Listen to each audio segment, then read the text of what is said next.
नमस्कार, स्वागत है आप सभी को।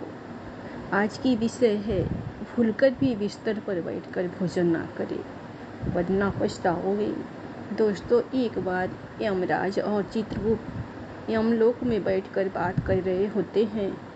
तभी चित्रगुप्त यमराज से पूछते हैं, हे प्रभु, किस कारण से मनुष्य की अकाल मृत्यु होती है? कौन से मनुष्य को संतान सुख नहीं मिलता है और कुछ मनुष्य की मृत्यु शिशु अवस्था में ही क्यों हो जाती है? इसके पीछे क्या कारण है? तब यमराज चित्रगुप्त को बताते हैं, हे चित्रगुप्त, तुमने उचित ही प्रश्न किए हैं। इन सभी प्रश्नों का उत्तर मनुष्य की आदतों में छिपा होता है। मनुष्य जिस प्रकार का आचरण करता है उसे उसी के अनुसार सुख और दुख भोगने पड़ते हैं। मनुष्य की अकाल मृत्यु होने के पीछे भी उसकी आदतें ही कारणीभूत होती है। तुम्हारे प्रश्नों का उत्तर बताने से पहले मैं तुम्हें एक अनंत महत्वपूर्ण कथा सुनाता हूँ। इस कथा में तुम्हारे सभी प्रश्नों के उत्तर मिल जाएंगे, इसलिए तुम इस कथा को ध्यान से जरूर सुनना। तो दोस्तों, यमराज ने चित्रगुप्त को जो कथा सुनाई है हम वह आप सभी को सुनाने जा रहे हैं, इसलिए आप इसे ध्यान से सुने। इस कथा में मनुष्य के आचार विचार, अच्छी और बुरी आदतें तथा जन्म मृत्यु के विषय में बहुत ही महत्वपूर्ण ज्ञान दिया गया है। इस ज्ञान को कभी आधा अधूरा नहीं सुनना चाहिए। तो चलिए बिना देरी करते हुए शुरू करते हैं। यमराज कहते हैं, हे चित्रगुप्त, किसी समय की बात है, दक्षिण देश में एक अत्यंत सुंदर नगरी थी। उस नगरी में एक धनवान सेठ रहा करता था जिसका नाम था दिगंबर। दिगंबर बहुत ही मेहनती था। उसने अपनी मेहनत से सारा धन इकट्ठा किया था। उसका बहुत बड़ा व्यापार था और साथ ही उसके पास बहुत सारा खेत था। पूरे नगर में दिगंबर जितना धनी इंसान कोई नहीं था। सौभाग्य से दिगंबर के 3 पुत्र थे और 2 पुत्रियां थी। दिगंबर के सभी पुत्र पुत्रियों का विवाह हो चुका था। दिगंबर के 3 बेटे उसी के साथ रहते थे और उसके कामकाज में उसकी सहायता करते थे। दिगंबर का बड़ा बेटा मोहन बहुत ही समझदार और बुद्धिमान था। वो अपने पिता के सारे काम संभालता था। छोटा बेटा श्याम भी खेत देखता था और खेत के सारे काम करता था और तीसरा सबसे छोटा बेटा पढ़ाई करता था। दिगंबर के दोनों बेटों का विवाह हो चुका था और कुछ समय बाद पढ़ाई खत्म होने पर उसने उसके छोटे बेटे का भी विवाह करा दिया और उसे भी अपने व्यापार में काम पर लगा दिया। भगवान की कृपा से सब कुछ ठीक चल रहा था। कई वर्ष बीत गए। दिगंबर के बेटों ने उसके व्यापार को और बढ़ा दिया और जब दिगंबर के मृत्यु का समय निकट आया तो उसने संपत्ति का बंटवारा करने का सोचा और अपने तीनों बेटों को बराबर हिस्सा करके उसने अपनी सारी संपत्ति तीनों बेटों के नाम कर दी और बड़े ही प्रसन्नता से उसने मृत्यु को गले लगा लिया। दिगंबर की मृत्यु के बाद उसके 3 बेटे अपने अपने हिस्से में मिली संपत्ति को संभालने लगे। ऐसे ही समय बीतता गया। दिगंबर के बेटे अपने अपने घर पर हर साल अपने पिता का साथ करते थे और नदी में जाकर तर्पण भी करते थे जिससे दिगंबर की आत्मा को शांति मिली। दिगंबर के बड़े बेटे को 3 अत्यंत सुंदर पुत्र की प्राप्ति हुई। फिर छोटे बेटों को 2 पुत्र और 1 पुत्री हुई, लेकिन सबसे छोटे बेटे की कोई संतान नहीं हुई। बहुत साल बीत गए लेकिन सबसे छोटे बेटे को कोई संतान नहीं हो रही थी। उसने कई उपाय भी किए लेकिन उसे कभी संतान सुख नहीं मिला, जिस कारण से वह सदा ही दुखी और निराश रहने लगा। कुछ साल बीतने के बाद दिगंबर के छोटे बेटे की तबीयत अचानक खराब हो गई और वह बीमार रहने लगा। उसने अपनी बीमारी के इलाज में अपने पास की सारी जमा पूंजी खर्च कर दी। वह दूर दूर से वैद्य को बुलाकर अपना इलाज करवाता था। बीमारी के कारण वह अपने कामकाज पर ध्यान नहीं दे पा रहा था, इसीलिए उसकी परिस्थिति और भी अधिक खराब होने लगी थी। उसने कई बार अपने भाइयों के पास मदद मांगी और उनसे उधार पैसे लेकर जीवन का गुजारा करने लगा था। कई वैद्य को दिखाने के बाद भी उसकी बीमारी ठीक नहीं हो रही थी।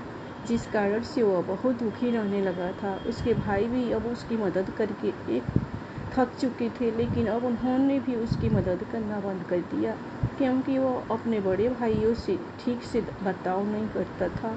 वह अपने भाइयों की उन्नति देखकर जलने लगा था और उनसे द्वेष करने लगा था, जिस कारण से वह और भी अधिक दुखी रहने लगा था। फिर एक दिन अचानक उसकी मृत्यु हो गई और फिर यम के दूत उसे लेने के लिए उसके पास आ गए। यम के दूत उसे घसीटते हुए यमलोक लेकर जाने लगे। फिर यमलोक पहुंचने पर उसे यमराज के सामने लाकर खड़ा कर दिया गया। वहां पर जाने के बाद वह छोटा बेटा रोता हुआ यमराज से पूछने लगा, हे यमराज, मैंने ऐसा कौन सा पाप किया है जिसे मुझे यह दिन देखने को पड़े? तो कितना अच्छा भला इंसान था, लेकिन किस कारण से मुझे अचानक लोगों ने ग्रसित कर दिया? किस कारण से मेरा सब कुछ नष्ट हो गया? ऐसा मैंने कौन सा पाप किया? फिर यमराज कहते हैं, अरे मूर्ख, तूने अपने जीवन में बहुत पाप किए हैं। तेरी बुरी आदतों के कारण ही तुझे यह दिन देखने पड़ रहे हैं। तेरी अकाल मृत्यु का कारण भी तू खुद ही है।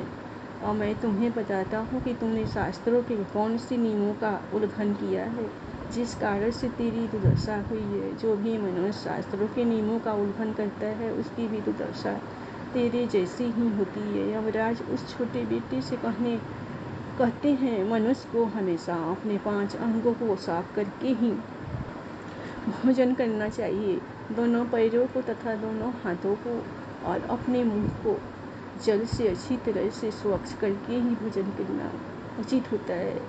उससे मनुष्य की शरीर से रोग मुक्त रहते हैं और व्यक्ति दीर्घायु बन जाता है। किंतु तूने तो बिना स्नान किए ही भोजन किया है। यमराज कहते हैं, भोजन शुरू करने से पूर्व उस भोजन के लिए भगवान को धन्यवाद देना चाहिए और संसार के समस्त प्राणियों को भोजन प्रदान करने की प्रार्थना करनी चाहिए।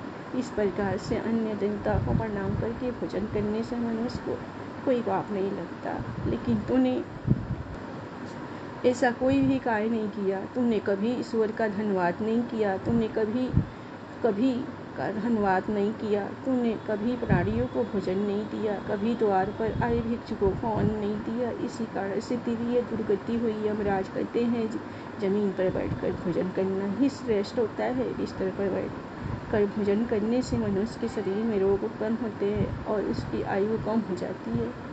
तू बड़े आराम से बिस्तर पर बैठकर भोजन करता था, इसी कारण से तेरे शरीर में रोग निर्माण हुए। शास्त्र कहते हैं कि दहलीज पर बैठकर भी भोजन नहीं करना चाहिए, किंतु तूने इस नियमों का भी पालन नहीं किए। इससे तेरी धन समृद्धि भी नष्ट हो गई। दहलीज पर बैठकर भोजन करने से धन का नाश होता है। यमराज कहते हैं, 3 प्रकार का भोजन मनुष्य को नहीं करना चाहिए। जिस भोजन के ऊपर से कोई पैर रखकर चला गया हो अथवा कोई व्यक्ति भोजन को लांघ कर गया हो, ऐसे भोजन को कभी खाना नहीं चाहिए। ऐसा भोजन अशुद्ध हो जाता है। ऐसे भोजन को पशुओं को खिला देना चाहिए। दूसरों के द्वारा लांघा गया भोजन खाने से मनुष्य की आयु कम हो जाती है और उसके शरीर में भिन्न भिन्न प्रकार के रोग उत्पन्न होते हैं। यदि भोजन में बाल निकल आता है तो ऐसा भोजन त्यागने योग्य हो जाता है। यदि अन्न में बाल निकलता है तो उसे ईश्वर को कभी प्रसाद के रूप में नहीं चढ़ाना चाहिए और ना ही स्वयं खाना चाहिए। ऐसा भोजन पीड़ितों को प्राप्त हो जाता है। यमराज उससे कहते हैं, दूसरों के लिए परेशा हुआ भोजन भी नहीं खाना चाहिए। जो मनुष्य दूसरों का भोजन छीन के खाता है अथवा किसी को बिना दिए ही स्वयं उस अन्न का उपभोग करता है, उससे देवी अन्नपूर्णा रुष्ट हो जाती है। भोजन सभी में बांटकर खाना चाहिए। दूसरों के हिस्से का भोजन करने से मनुष्य के पुण्य कर्म नष्ट हो जाते हैं, लेकिन तुमने इनमें से किसी भी नियम का पालन नहीं किया। इसी कारण से तेरी आयु कम हो गई।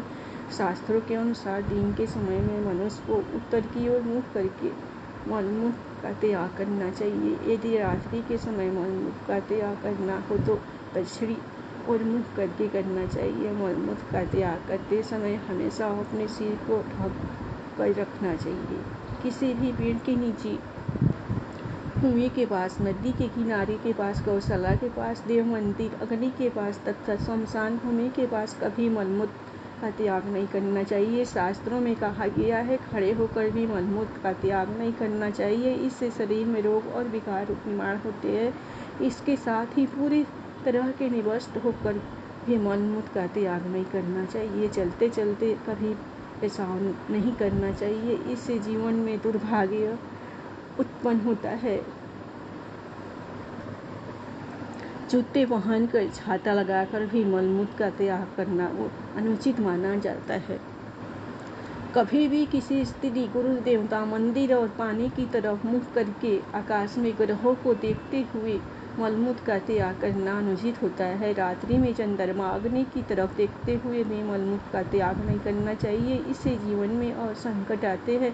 मलमूत्र का त्याग करने के बाद उस भाग को स्वच्छ करना चाहिए तथा अपने हाथों को भी जल से शुद्ध करना चाहिए। मलमूत्र का त्याग करने के बाद किसी द्वार पर साफ नहीं करना चाहिए, इससे पशु के रूप में जन्म प्राप्त होता है। मलमूत्र का त्याग करने के बाद उसे अच्छे से ढक देना चाहिए और उस पर मिट्टी डालनी चाहिए ताकि कोई पशु उसे खाए नहीं। यमराज कहते हैं मनुष्य को कभी निवस्त होकर स्नान नहीं करना चाहिए, इससे पितृदेव रुष्ट हो जाते हैं। पितृदेव रुष्ट हो जाने पर मनुष्य अपना सब कुछ खो बैठता है, किंतु तुमने सदैव निवस्त होकर ही स्नान किया, जिस कारण तेरे पितृ तुमसे नाराज हो गए। इस प्रकार से यमराज उस छोटे बेटे को बहुत सारा ज्ञान देते हैं और यमदूतों से कहकर उसे नरक ले जाने की आज्ञा देते हैं।